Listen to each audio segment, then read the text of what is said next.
Buenas tardes, bienvenidos al rodaje Cultura, un viaje por Colombia. Esta tarde vengo acompañada de mi grupo investigativo conformado por Luisa Fernanda Estrada, Valentina Palacio Londoño, Camila Quintero, Sofía Estrada y mi persona Luisa Fernanda Castillo. Ahora dime, ¿qué tanto sabes de la cultura santandereana?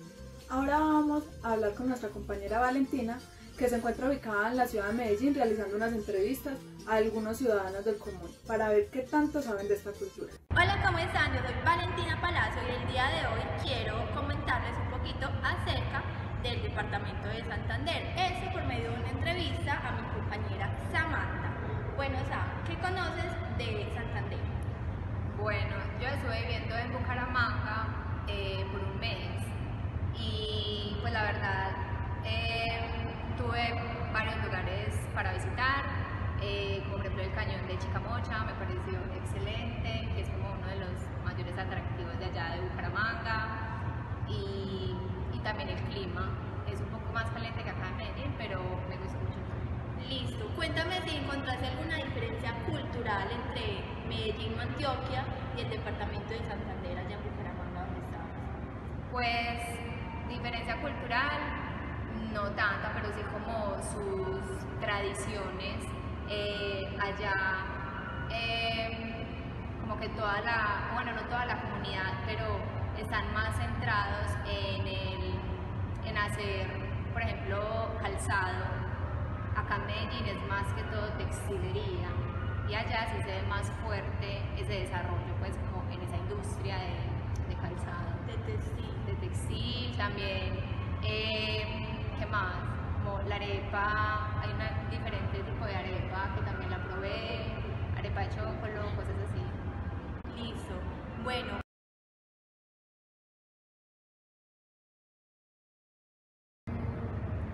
Queda más o menos a 8 horas y media en bus. Bueno, Samantha, muchas gracias por ayudarme a contestar esas preguntas de lo que sabes de Bucaramanga. ¿Te gustó? Sí, me gustó. También me gustó vivir allá. Listo, muchísimas gracias. Esto Vamos a observar el conocimiento básico que es sobre este complejo, así que acompáñanos en esta aventura. Nos va a hablar de dónde surge el nombre de Santander y de su geografía.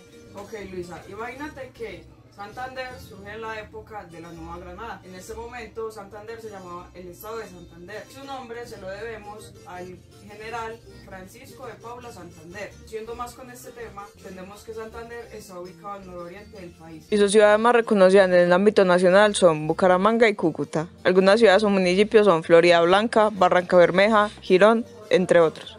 También hallamos en estas tierras intercordilleras el cañón de Chicamocha, transformado luego en Sogamoso. El departamento del norte de Santander limita al norte y al oriente con Venezuela. La economía de este departamento va dirigida a la explotación agropecuaria. Acevedo Latorre nos señala que el 80% de la población santanderiana es de agricultores a pesar de la pauperización de los suelos. Los tres cultivos fundamentales de esta región son el tabaco, el café y la caña de azúcar. Bueno, hablando de lo que acaba de referir mi colega Camila Quintero, entendemos que la caficultura en esta región está más centrada en el norte y que esta produce 63% en el suelo colombiano cafetero, siendo este el sexto lugar de mayor extensión.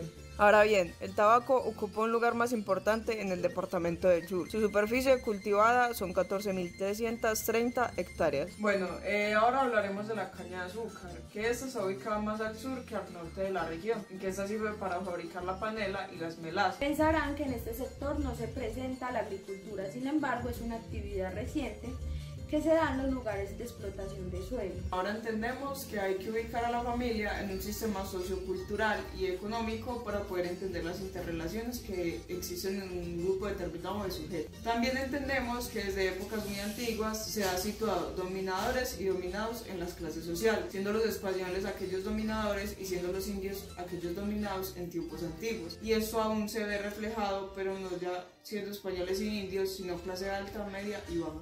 Como lo indicaron mis compañeras en anteriores ocasiones, la tierra indicaba una jerarquía social y entre mayor tenencia de la tierra o de gran tamaño indicaba una posición social para el hombre y para su familia, creando en sí un estatus para ellos. Las clases sociales estuvieron vinculadas en el transcurso de la vida colonial con las instituciones como la iglesia, la administración, la economía, la justicia. Sin embargo, el surgimiento de la clase media artesanal fue efímera. Pese al considerable desarrollo en el siglo XVIII, también se registra su trascendente vitalidad a través de la preindependencia. La lucha de los comuneros proyecta cabalmente esa imagen. Encontraba esta sentida diferencia entre el español triunfante y el indio esclavo. Pobre era el trabajador, pobre era el terrateniente. Pero cara a la comunidad no solo se distinguía por las clases sociales, también se le distinguía a las personas por su sangre, por sus valores y virtudes y pues claro por la familia en la que venía. Es decir, la pobreza hidalga era lo que regía en esta época. Ahora nos dirigimos a lo que es el régimen tenencial, que es donde se habla de la explotación de la parcería. El aparcero es aquel campesino que no posee recursos económicos y por lo tanto es una persona pobre. En este instante hablaremos de la religión y su integración en la cultura, donde por medio de ofrendas que se hacían en diferentes territorios, el clero se involucraba de igual manera. Por supuesto, Cami, y es así como este grupo nativo asimiló social y religiosamente la religión católica, reflejando el triunfo que los integraba como parte activa de la nueva sociedad mestiza. Fue tarea más fácil para la iglesia moldear el indio salvaje americano que sujetar dentro de los mismos valores normativos al hispánico. Es por esto, Luisa, que someter a los patrones católicos a una población blanca que se encontraba en la cúspide de la sociedad conformada en un estatus discriminatorio no era una tarea nada fácil. Una cosa era la conducta subordinada con el pueblo y otra muy diferente entre los españoles.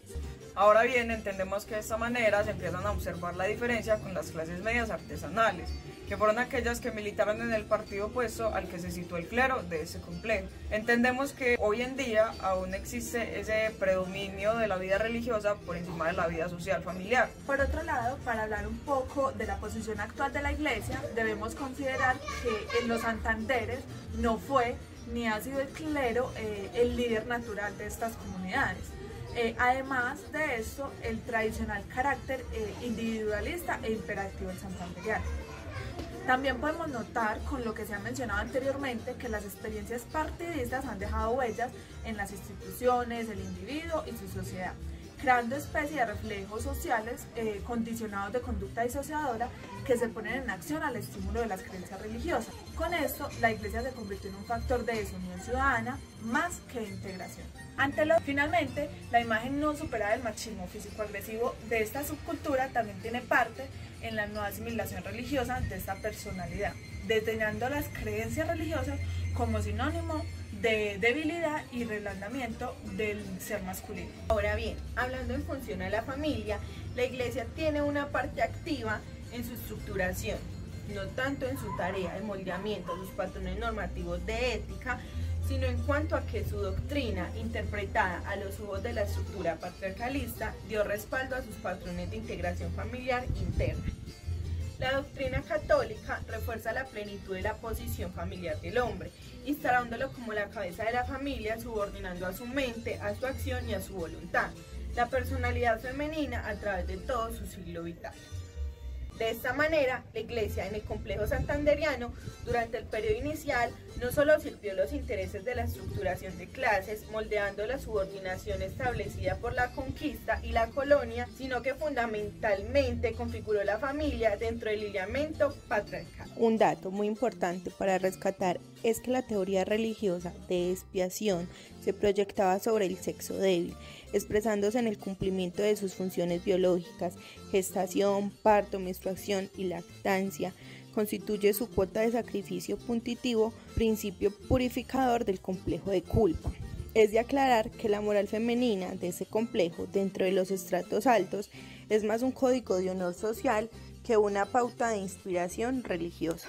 Antes de hablar de la jerarquización familiar y todo lo que trae consigo tanto la posición del hombre como de la mujer dentro de la familia, se analizará la génesis causal de estas formas patriarcales. ¿Cómo ha podido configurar el hombre este alto poder? Existe una fuerte influencia de la Iglesia Católica que contribuyó a arraigar mucho más estas formas patriarcales. Es por esto que la mujer debe reconocer a su marido como cabeza de la unidad familiar y aceptar la sujeción a su voluntad, principio que legitimó la incapacidad de las mujeres para constituirse como un elemento activo de la sociedad. De hecho, en Santander esto se entiende como los hombres nacieron para mandar y las mujeres para obedecer, llevándose de esta manera una jerarquización de autoridad doméstica que se estratifica de acuerdo con el proceso de desenvolvimiento familiar y se cuenta esto por medio de unas etapas. Para adentrarnos en la primera etapa, que corresponde a la familia en crecimiento, la crianza configurada desde el matrimonio, hasta un periodo que finaliza más o menos a los 15 años de vida conyugal. En este periodo la jerarquía del poder familiar se estructura así. Primero emerge la autoridad del padre, seguida por la de la madre, luego aparecen los hijos varones. La segunda etapa es conocida como el periodo de plenitud familiar,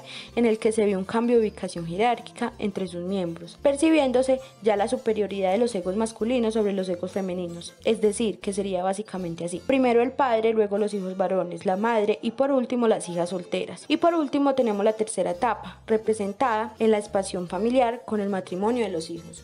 Ok, ahora entraremos a hablar de lo que sería el funcionalismo patriarcal, que este está enfocado a que, por ejemplo, en los hogares a la mamá no se respeta porque sea la mamá, sino porque es el hombre aquel el que exige ese respeto hacia la misma. Es donde la figura paterna es la única que obtiene respeto en el hogar y por lo tanto puede determinar a quién se le respeta y a quién no. Bueno, aún así encontramos que hay mujeres que no están expensas a un hombre. Es por eso que se forman varios tipos de familia, los cuales los encontraremos más adelante. Primeramente encontramos la familia legal, que esta se da por uniones matrimoniales mayormente en la clase alta o en su defecto en las áreas urbanas. En este complejo se encuentran prácticas discriminatorias contra los hijos ilegítimos o fuera del matrimonio. Segundo, tenemos la familia de hecho, la cual representa ilegitimidad tanto jurídica como religiosa y se dan tres formas de facto: el concubinato, la unión libre y la relación esporádica. Y además cabe resaltar que la familia santanderiana ocupa el tercer lugar en cuanto a la mayor frecuencia de uniones matrimoniales.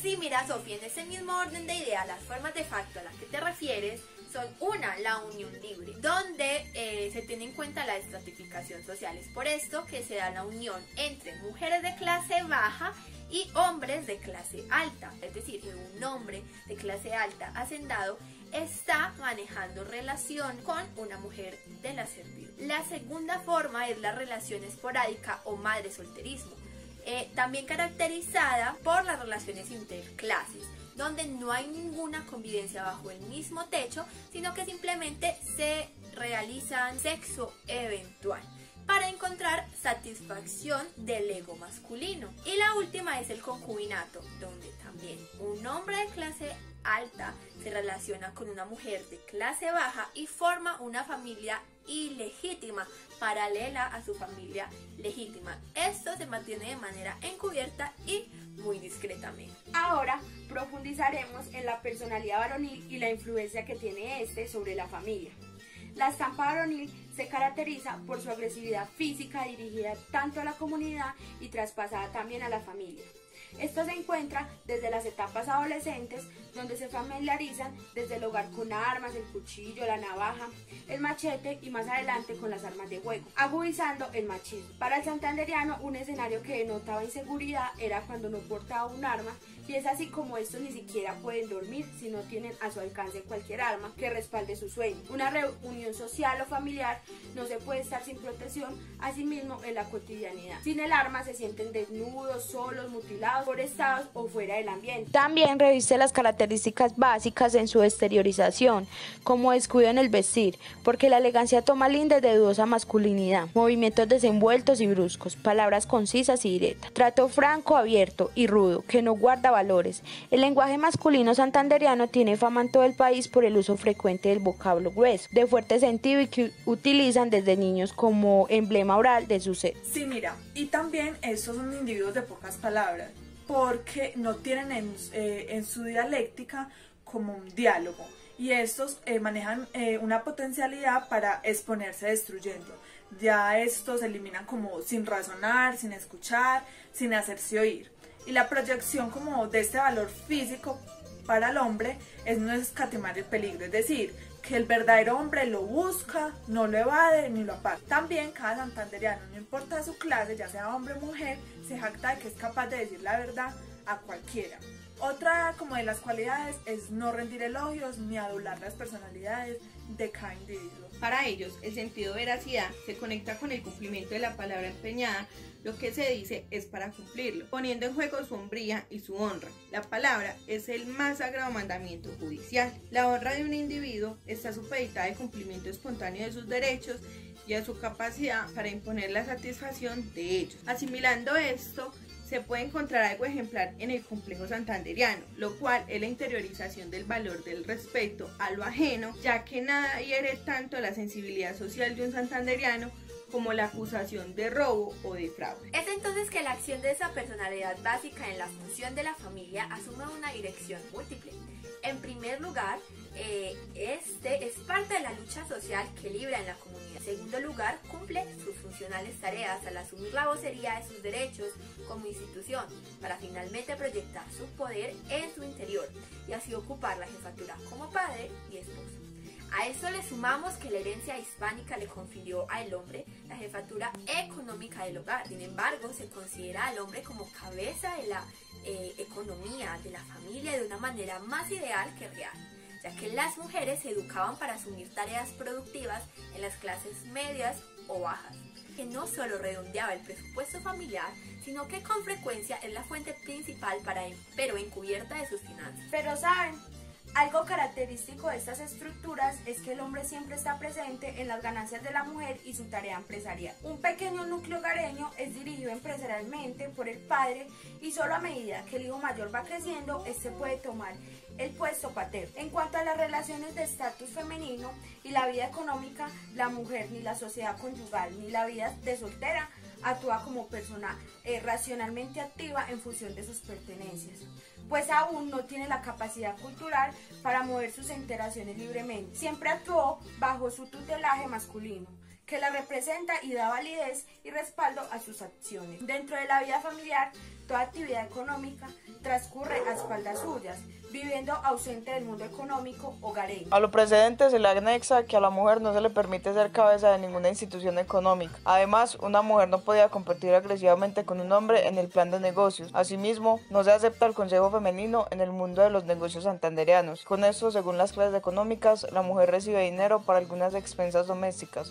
como por ejemplo alimentación, vestuario y educación. El concepto de clase está fuertemente interferido con el de honra, y es a través de esta vida social que cada individuo y sus inmediatos consanguíneos reciben respuestas gratificantes del reconocimiento de los demás, y es a través de la plenitud de esta respuesta como se establece la normalidad de las relaciones. En caso que la mujer quede viuda, debe ser agregado un elemento varonil de mucho respeto social para que la represente ante la vida. Otra de las funciones del estatus se representa en la sociabilización. En esta, a la mujer se le otorgaba la responsabilidad de la crianza y sociabilización de la familia. Es decir, un hombre neohispánico no podría cumplir labores tales como darle biberón a su hijo, cambiarle pañal, bañarlo, peinarlo, vestirlo, llevarlo a dormir, etc. Para el esposo, colaborar en estas tareas femeninas es rebajarse, perderse su posición directiva y jerárquica. Desde muy temprano se marcan en la tarea de socialización de los dos sexos. En primer lugar, se hace consciente a cada varón y cada mujer de lo que le es prohibido, y en segundo lugar, se da un profundo reconocimiento de la superioridad masculina. En esa cultura se exige un macho agresivo y enérgico, por lo cual los niños son liberados del influjo materno, ya que la ternura de sus madres deteriora sus cualidades de varón y reblandece la dureza que deberían de tener como ideal para su carácter. Lo que dice Luisa, añado que el padre no tiene contacto con sus infantes femeninas y de esta se encuentra privado hasta la edad adulta, ya que las manifestaciones de amor y ternura pueden deteriorar su carácter. Así como hablamos del papel del hijo en la familia, a las niñas se le forma para que tengan en su imagen conceptos de mesura, de control y de inhibición de su yo biológico. La guarda de la virginidad es la meta final de todo este condicionamiento. Frecuentemente se percibe una liberación tanto para la mujer como para el varón, pero solo en algunas órbitas de las ciudades y clases sociales, y en el resto el el hombre continúa manteniendo la vigilancia del honor familiar.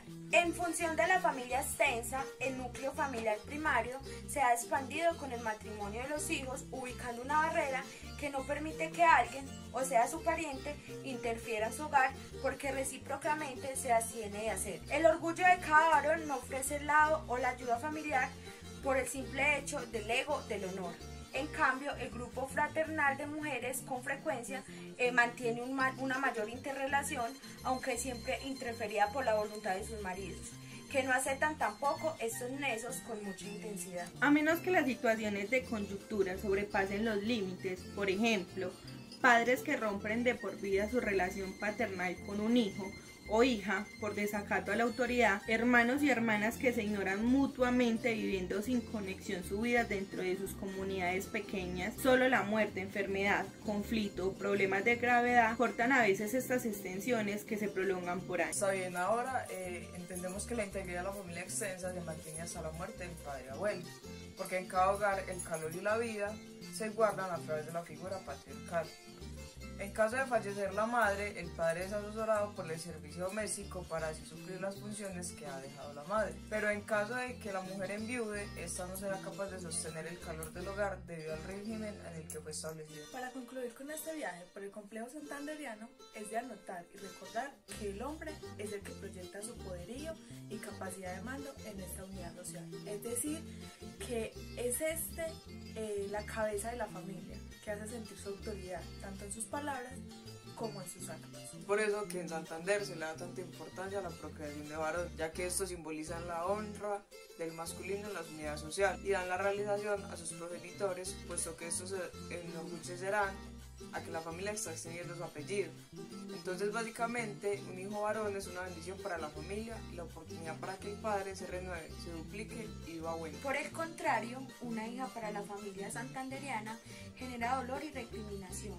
El hombre santanderiano establece una unidad de procreación donde él es el único dueño, el epicentro y el dominante, dado que es el transmisor de la sangre y de los valores culturales. Por eso se piensa culturalmente que la madre no importa tanto a la hora de engendrar un hijo, ya que ella solo sirve de recipiente de la semilla masculina, es decir, que el hijo es del padre, dando que se reconozcan más los parientes del lado paterno que del materno. Además, se siente cierto pesar por las hijas mujeres, ya que éstas dejarán de ser parte de la familia en las que nacieron, para pasar a ser parte del tronco familiar de su esposo. Es por eso que la madre pierde una hija y por consecuencia gana la otra. Por consiguiente, para la familia santanderiana es primordial constituir un hogar, porque las clases sociales se establecen alrededor del padre.